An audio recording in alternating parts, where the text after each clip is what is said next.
দুটো এমন এসেছে, ইয়া উম্মা, হে আমার মা, লা তাখাফি, তুমি ভয় করো না, ফাইন্নাকি আলাল হক, কারণ আপনি সত্যের উপর আছেন, লাভ দিন। যারাই সে অগ্নিকুণ্ডে সেদিন লাভ দিয়েছে তারাই জান্নাতের স্বাদ পেয়েছে, আলহামদুলিল্লাহ।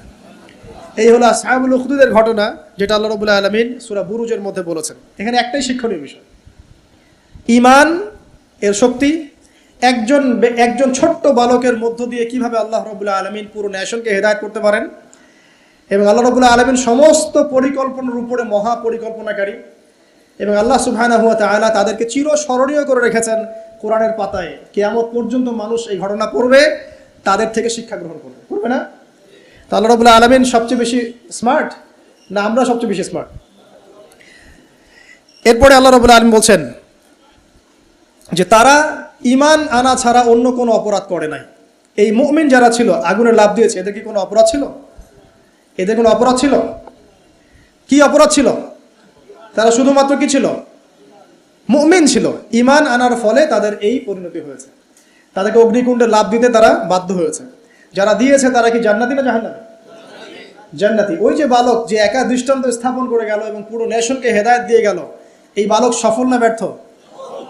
আল্লাহ রাব্বুল আলামিন যদি চান তাহলে এরকম একজন দুইজন মানুষকে দিয়েও পুরো নেশনকে হেদায়েত করাতে পারেন, এবং যেটা হয়ে গেছে আগে সেটা এই যুগেও সম্ভব না? শুধু সম্ভবই না, বরং আপনাদের চোখের সামনে এটা হয়েছেও, কিন্তু আপনারা সেটা বুঝতে পারেন নাই। আপনাদের চোখের সামনে যুগের পর যুগ এমন ঘটনা ঘটেছেও, কিন্তু আপনারা হয়তো বুঝতে পারেন নাই, ধরতে পারেন নাই। আল্লাহ রাব্বুল আলামিন এমন মানুষদেরকে দিয়ে পুরো নেশনকে হেদায়েত করেন। কিছু মানুষকে আল্লাহ পাক পরীক্ষায় ফেলেন, তাদের মধ্য দিয়ে আল্লাহ পুরো নেশনকে হেদায়েত করতে পারেন, আলহামদুলিল্লাহ। তো আল্লাহ পাক এখানে বুরুজ বিশিষ্ট আসমানের কসম করে বলছেন, ওয়াল ইয়াউমিল মাউউদ, এবং আমি আরো কসম করছি প্রতিশ্রুত দিনের। ইয়াউম মানে দিন, মাউউদ মানে হচ্ছে যেই দিনটার ওয়াদা করা হয়েছে, মানে প্রতিশ্রুত দিন। এটা কোন দিন? কিয়ামতের দিন। শুকরিয়া। ওয়াল ইয়াউমিল মাউউদ মানে হচ্ছে কিয়ামতের দিনের কসম। আর কিয়ামতের দিনটা কি? একটা বাক্য উত্তর হচ্ছে ইয়াউমা লা তামলিকু নাফসুন লিনাফসিন শাইআ। কিয়ামতের দিন এমন একটা দিন যেই দিন কোনো নফস মানে কোনো সত্তা অন্য কোনো সত্তার যাররা পরিমাণ উপকার করতে পারবে না।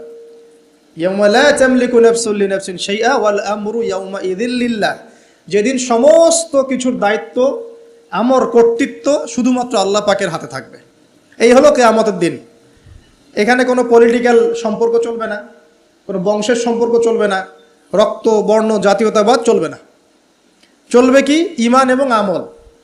ঈমান এবং আমল, এর উপরে আল্লাহ পাক যাকে রহম করবেন সেই জান্নাতে যেতে পারবে। মানুষ তার আমলের বদল